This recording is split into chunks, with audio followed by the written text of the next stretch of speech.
Greetings, dear beautiful spirit soul that you are. I got a challenge for you. Will the real you please stand up? Remember that? What was it? Something the Truth. There was some kind of a game show so that people would come out and they would pretend to be the certain person. You had to guess which one of the three was really the person and which ones were the fake. Also, I was on What's My Line as a contestant because I was the last Mrs. Pancake of America, sponsored by the Mrs. America pageant in 1968. And so also I had invented this pancake recipe that I do have in my book called Dare to Be Great.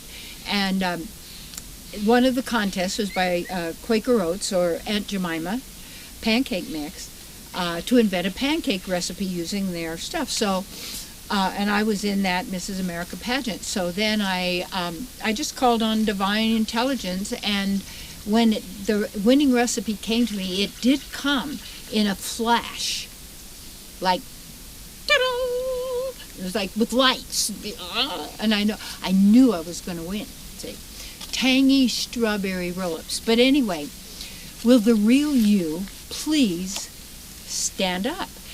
And in anything, do you want the real or the pretend? You know, this is imitation butter. This is imitation orange drink. This is imitation strawberry.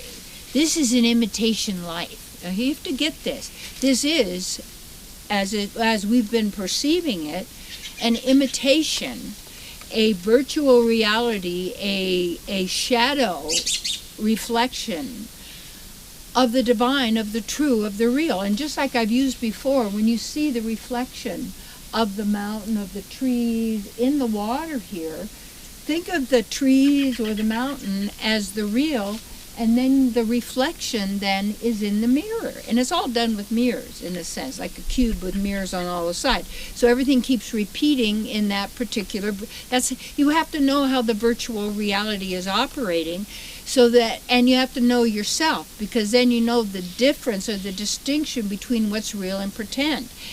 And the pretend always feels bad because you have to promote it, you have to protect it, you have to fight over it, because there are a bunch of beliefs that are being propagated through religion, is a big one, through government, through medical, through education, and as a consistent message because it's of the mind based on fear and scarcity. That's how you know it's false. So when we deal with the divine, there is only abundance, the dance of the divine. And in the ancient scriptures, it says that in the spiritual realm, every step is a dance, you see, and every word is a song. You know, and people think, well, that's just in those old musical movies. Weren't those fun? Those were fun. They also had predictive programming in every single one of them. Remember White Christmas? It was a war propaganda movie. We love the war to be in the army, you know, blah, blah, blah, blah, blah. So when you know who you are, you perceive the way it's operating. You do what you need to be doing. You use your power and your energy to make sure you have that environment and that space that is nourishing you to be who you are, to do your work, you know, to offer your gifts, to work for the welfare of all. But basically, it's the whole thing of being true and being who you really are. So you have to know, will the real you please stand up? And it isn't who you think you are. It isn't who you've been taught to believe you are. And that's why you have to really know thyself. It's to use some tools to be able to discern the distinctions and the differences. Or we actually believe our thoughts. We think we are our accomplishments. We think we are nationality. We think we are the color of the skin. We think we are the color of the eye. All of this, that is local traffic. And when you keep people always involved in that, you keep them in the fear of not surviving. So because when you look at the mind and you could and know the difference between you and the mind, knowing the difference between inner knowing, direct revelation, the divine operating, and then when you're in the mind trying to make things happen and force things happen and prevent the future bad thing happening, and this is always, and what you used to be, and you shoulda, coulda, woulda, and if you didn't, you didn't, and how bad you feel because you're so bad and you were the worst bad that ever was the bad, and then but you were so fabulous here and you were there. It's the mind. It's endless. And you have to give up the never-ending story. Give up the never-ending story. It's a story, you see. It's not who you are. But by keeping us looping in the cube with the mirrors, we're seeing the shadow reflection. We're receiving the shadow reflection of the divine, because in an artificial reality there has to copy something because there's nothing original. So then when you're always getting copies of copies of copies, and you have people who want to copy themselves so that everybody becomes just like them. You have your house just like mine, you have your body just like mine, you have your face just like mine, you have your hair just like mine, because then everybody will love you and you'll feel better about yourself, because all the time you're suffering. Because why? The mind. You're torturing yourself. Why? You like it? Well, I can't help it. Really? You work the rest of eternity to try and convince others to love you? Why would they? They don't even know who they are. And then if we're trying to do that, you're missing out and torturing yourself until you achieve that right mate, until you get the divorce, until you have the children, until they're married and gone, until you get your next body. And if you shoulda, coulda, woulda, what you will do one day in the future is when you finally get there and have enough.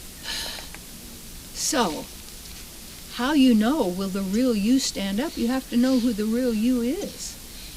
And that real you is that first response of kindness, of compassion, of divine love, of wishing for the welfare of all living entities, of taking the killing out of our lives and noticing how much there is in the abuse of others, and how through whatever it is that we are buying, we are purchasing, we are using, we are making those choices that then cause then for the faults, because the faults isn't you. And all of this other is then creating the suffering and the troubles and the pain and the abuse. So how is the real you isn't that. This isn't who we are. And that means in every moment to honor who we are.